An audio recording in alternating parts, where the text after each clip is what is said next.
Là on vient de passer les 2000 mètres d'altitude et là c'est pas facile.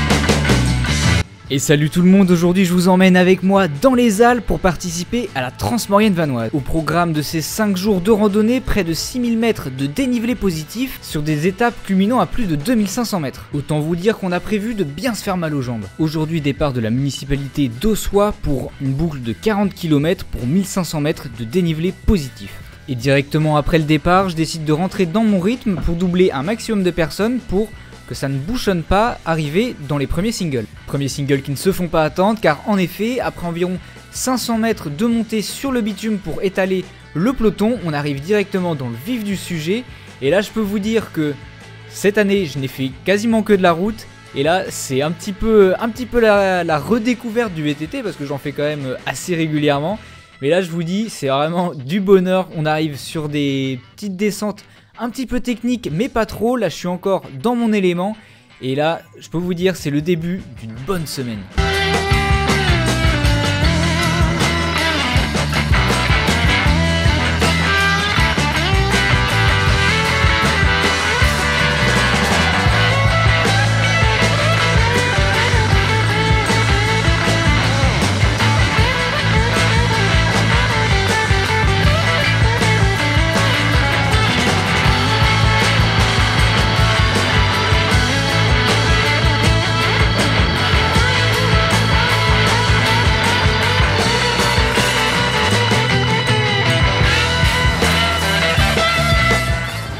Tout de suite, sur ce premier épisode, la caméra va beaucoup trembler parce que j'avais pas activé un paramètre, mais ne vous inquiétez pas, pour les prochains épisodes, ce problème sera réglé. Et oui, car j'ai bien prévu de vous faire une série de 5 épisodes sur cette Transmaurienne vanoise, un épisode par étape bien sûr, donc je compte sur vous pour suivre cette aventure qui sortira tous les vendredis.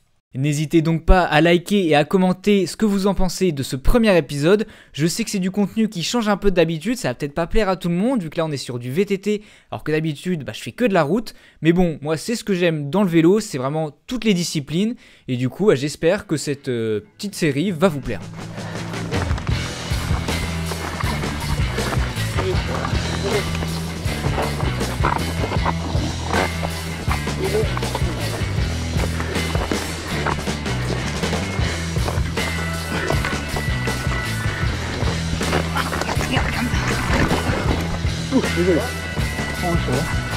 Premier mur de la sortie et vous voyez je me fail lamentablement pour doubler quelqu'un, je tombe et du coup je suis obligé donc de passer en mode poussette.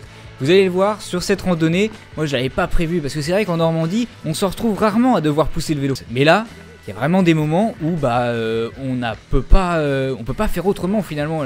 Là ça monte beaucoup trop, on est à du plus de 20%, là je suis en train de regarder en même temps le segment Strava, on est à du plus de 20%, donc finalement dès qu'on met le pied à terre, c'est mort, on est obligé de pousser et vous allez le voir, on va être obligé de beaucoup pousser durant cette Transmaurienne. Et après 7 km, le drame évidemment, je crève, j'ai pincé sur un caillou, j'ai trop attaqué dans la descente. Sachant que je suis encore un petit peu old school, moi j'aime bien les chambres à air, hein. Dans mes pneus de VTT il y a des chambres.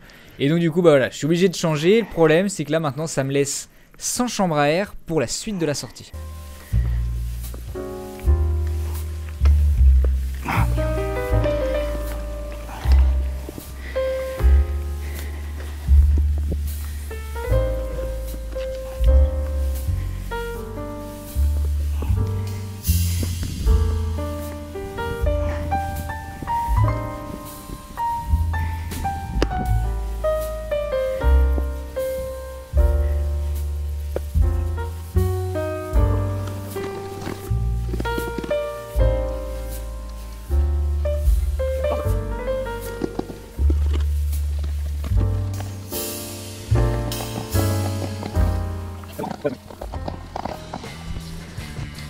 Bon bah avec la crevaison je vais être dans les derniers, donc maintenant bah je crois que là on va bientôt monter un col, donc je vais essayer de rattraper un maximum de gens dans le col.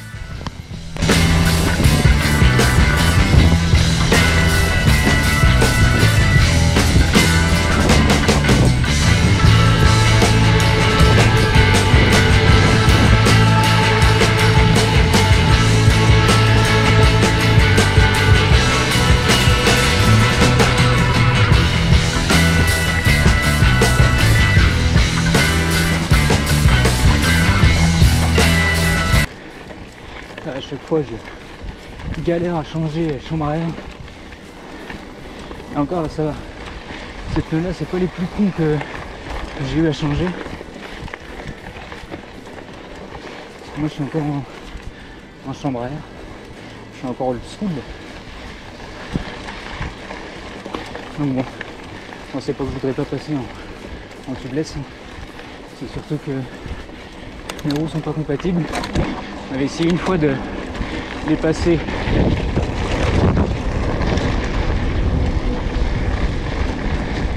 en tubeless et le tubeless avait fuite partout. Du coup je préfère rester en chambre, même si ça veut dire que de temps en temps on peut pincer quoi. Là, le problème c'est que pour tout le reste de la rando, alors, en tout cas pour aujourd'hui, j'ai pu avoir qu'une seule. J'ai plus de chambre à air de rechange quoi. Donc j'ai pas intérêt à percer ou quoi. Bonjour.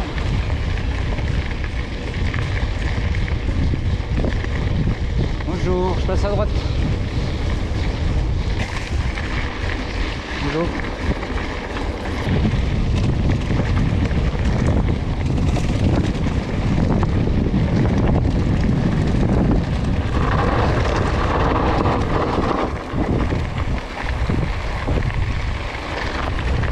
Salut.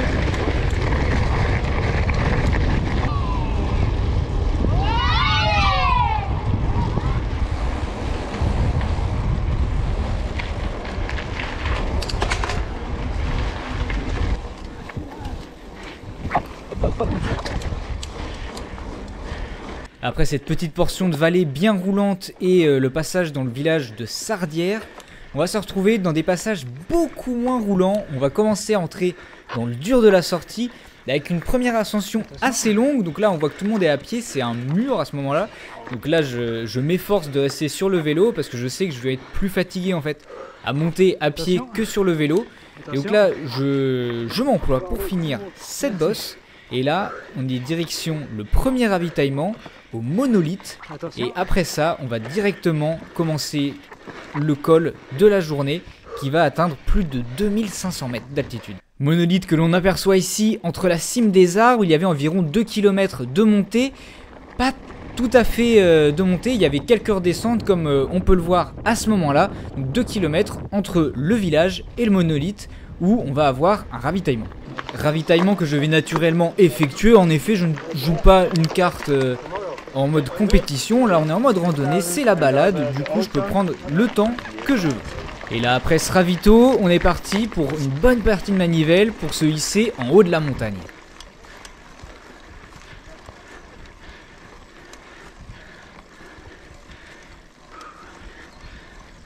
Et là étrangement, on se retrouve à beaucoup descendre avec le gars qui est juste devant moi.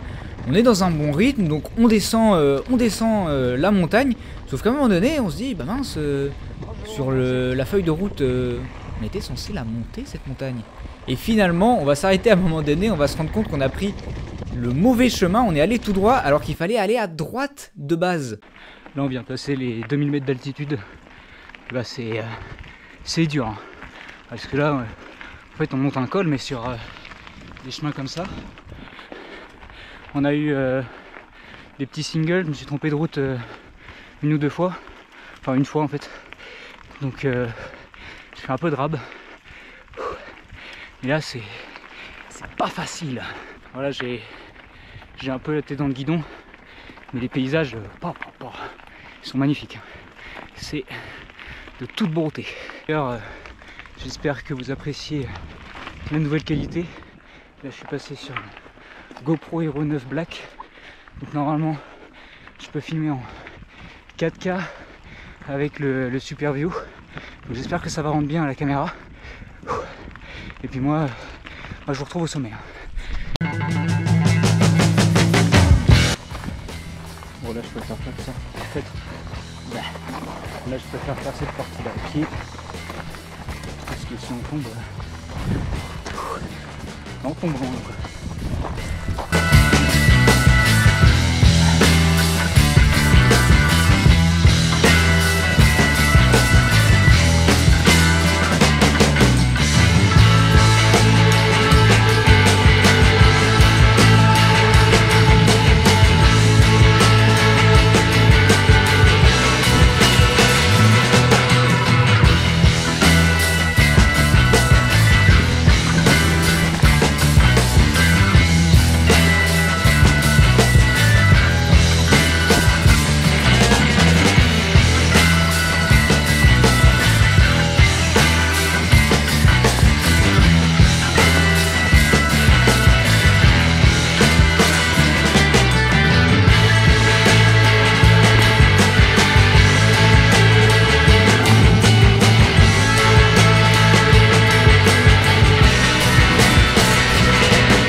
Ce sommet aura su se faire désirer avec des passages où le portage était obligé, enfin en tout cas pour moi avec mon niveau, en mode Alexis Rigetti pour arriver là-haut, je vous le dis, c'était physique.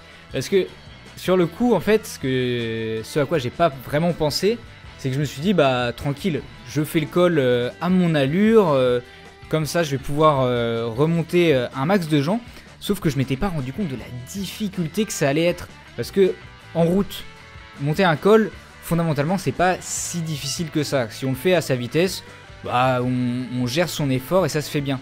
Alors que là, on est tout le temps en prise parce qu'on est sur des pentes à plus de 10% la plupart du temps, en VTT qui plus est, donc beaucoup plus lourd. Donc il n'y a pas de retenue à ce moment-là en fait. Il faut juste tout donner pour pouvoir réussir à monter.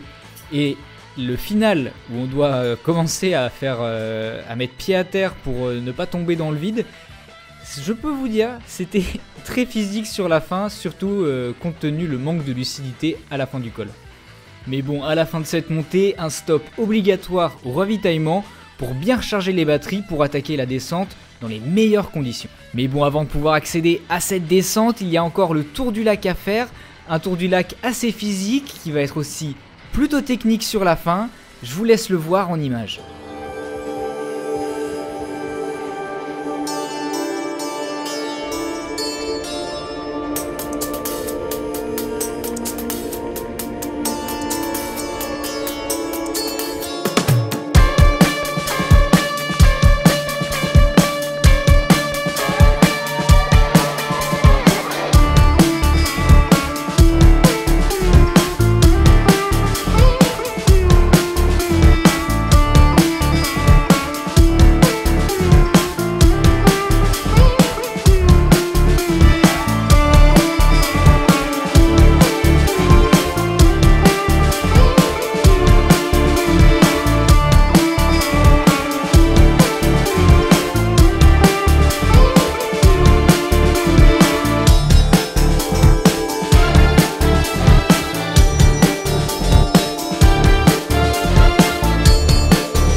Comme vous avez pu le voir sur les images, le tour du lac n'a pas été très difficile techniquement.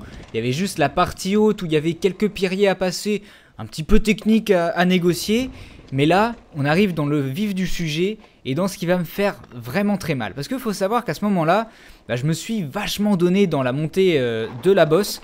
Et je me suis sûrement trop donné en effet. Et donc du coup je vais manquer d'énergie pour rester lucide dans la descente. Donc déjà que je suis pas le plus grand technicien, avec un manque de lucidité tel et le fait que je commence à être fatigué, hein. Là on est sur quand même quelques heures d'effort. À mon avis là je suis autour des 2h30 d'effort à ce moment-là de la randonnée. Donc autant vous dire que la descente va être assez laborieuse pour ma part. Vous le voyez, à ce moment-là, je décide de m'arrêter dans l'épingle pour laisser passer les coureurs, même si on ne fait pas la course, derrière moi, car je sais que de toute manière, je suis un petit peu inférieur dans les parties techniques, donc je préfère les laisser passer. De toute manière, on est en randonnée, il n'y a rien à gagner, donc faut principalement se faire plaisir et ne pas empêcher les autres de se faire plaisir aussi. Et ce qui va être marrant sur cette petite série de vidéos, c'est que vous allez pouvoir voir mes skills en descente drastiquement augmenter au fur et à mesure de la semaine. C'est aussi dû au fait que je commençais la semaine avec des skills dans le négatif. On va dire que ça faisait assez longtemps que j'avais pas vraiment touché le VTT. J'avais fait quelques sorties pour un petit peu me réhabituer en forêt des Couves, si vous connaissez, si vous êtes de la Normandie, mais sans plus. Et ce qui est cool, c'est que à Ossois, il y a pas mal de pistes de VTT de descente, et donc du coup, on en empruntait pour la fin de cette randonnée, pour redescendre vers le village. Et donc du coup, ça nous faisait prendre le bike park, quelque chose que je ne fais quasiment jamais. Je crois que j'en ai presque jamais fait, j'ai dû en faire une ou deux fois dans ma vie. Et donc du coup, c'est plutôt cool.